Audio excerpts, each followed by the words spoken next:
Okay, so for our last video for this segment, I'm sure there'll be more of these, but our last video under codependency, I'd really like to talk about recovery. I talked about the process of codependency, the root of codependency, and the things that show up as consequences of codependency. So I'd really like to talk about the recovery. When I think about what brings people into recovery, the first thing that pops in my head is life becomes unbearable. And everything I try to do has either failed or doesn't work. And the sense of powerlessness becomes bigger than me. When I think about recovery, I think about the pain that I feel in relationship. You definitely have pain when I isolate and I'm alone, but there's this push-pull that happens in relationship because I know deep down that I want closeness, intimacy, and connection, but every part of my being is pushing against it because it feels unsafe. And that in turn creates a feeling that something's wrong with me, that I'm bad or I'm defective or I'm not enough.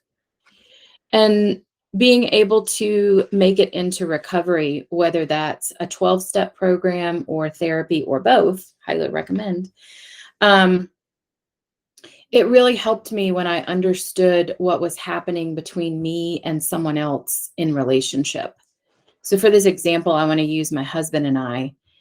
And so often what happens in coupleships is we attract our equal level of health. Let me say that again because it's really important. We attract our equal level of health energetically. And because of that, oftentimes the core wounds are unintentionally triggered within a coupleship. And that shows up as acting out or conflict. So you can apply this to a partner. You can apply this to a parent-child, me at 42, my mom 73. You can apply this in a friendship. But in relationship is where the need for recovery shows up a lot more for me. Because I know what I got in my blueprint or my coding is the opposite of what I actually want to do. And that's not because everything was bad about my childhood. It's because my parents couldn't give me what they don't have. I didn't witness a lot of healthy relationships. We weren't really allowed out. We didn't have friends over. Social anxiety. I was hiding in my teachers' classrooms by the time I was a junior in high school because I was too anxious to be out at lunch. There was just a lot of deficit when it came to relational skills. And when I think about recovery and I think about how to show up in relationship, it gets really hard because I find myself falling in my codependency. And what I mean by that is I'll find myself doing things for people I love when they haven't even asked me to. That's a huge trigger for me. Sometimes I'm a little slow in picking up on what I'm doing, but I know what will happen. It creates one of my cycles. I will people please or do for someone I love and they haven't asked for it. And then I get angry, pissed off, or hurt when they don't notice it or don't say thank you. And then I'm resentful because they don't do something back for me. Do you hear the cycle? That's dysfunction in relationship. Because if I go all the way back to the beginning, they never asked me for it. And so now what shows up in my life, not because I'm a therapist, but because I'm in recovery, is I have to ask relationally people I love, how can I support you? Like, how can Am show up for you? Because I need the guidance. Otherwise, I just go full-fledged into codependency and I want to fix them. And codependency is about doing all the wrong things for the right reasons.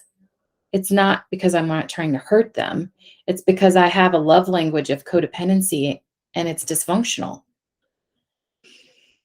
So when I allow recovery to inform my relationships with my husband, with my friends, with my partners, with my soul sisters. It allows me to ask for help on how can I show up for you? How do I stay in my lane? What's my role and my responsibility for you because I care about you? And sometimes if the other person isn't in recovery, that's not received well because people that have been in my life for a long time really like my codependency and they really like for me to fix them. Um, but most of my relationships now, I feel so grateful that most of my core relationships now are with people in recovery. And they are able to say back to me, I don't think I need anything. I just needed to tell you, or I just need to verbalize that. Or, yeah, can you come? Can we go to lunch or something? Like, they're really able to tell me how I can show up for them. And I'm really ready and willing and able to do that. And I think that's what recovery teaches me when it comes to codependency. And recovery at the Healing Collective is how do I become my truest and highest self? That's what the definition of recovery is with us. And that's what I want to be for the people that I care about, because I know the people that I care about want to do that for me too. So when it comes to recovery, I want to figure out where my bumpers are. Like when I go bowling, I really like going bowling with my kids because they put those blow up tubes and I get a strike every time. I want to know where the guardrails are. I want to know what the limit is. And sometimes I still go outside the limit. And thank goodness I have recovery language to be able to own it, take a step back, apologize, and then move forward. Um, but being able to look at how much better it serves me to show up in recovery in relationships and how much better I am served when someone I love is giving me recovery back. Because otherwise, what I remember about codependency is compassion fatigue is a bitch. It's exhausting to be a people pleaser. My nervous system never shuts off because I'm always assessing for danger. And I just can't live that way anymore. I have 2 little boys, and I promised that I would raise them in recovery and in relationship.